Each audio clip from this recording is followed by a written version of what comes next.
දැන් ඔය පිටරට මිනිස්සෙක් ඉන්නවා. මේ මිනිසයා ලක්ෂ ගාන ඩොලර් ලක්ෂ ගාණක් වැය කරලා මේ උත්සාහ කරනවා තරුණව ජීවත් වෙන්න. තේරෙනවද? එයා හැම කරන්නේ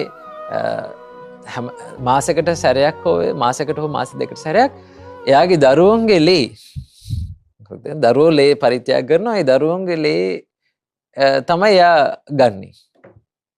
තේරෙනවද? එයාගේ ශරීරයට ඒ ලේ ටික වෙනස් කරනවා මාසෙන් මාස දෙකෙන් තුනකින්. තරුණව ඉන්න. තේරෙනවද? එහෙමම හැමේ තියෙන දේවල් කොහොම දැන් මේ උත්සාහ කරන මොකටද? තරුණව ජීවත් වෙන්න නොමෙරි ඉන්න. හරිද? මම කල්පනා කරනවා දැන් මේ ශරීරයේ තියෙන හැම කොටසක්ම ආයෙත් බද්ධ කර හදාගත්තොත් හැමදාම ජීවත් වෙන්න පුළුවන්. මේ ප්‍රාර්ථනා කරන්නේ මොකද්ද? වයසටපත් නොවේවා. හැබැයි නවත්තන්න පුළුවන්ද? නවත්තන්න බෑ.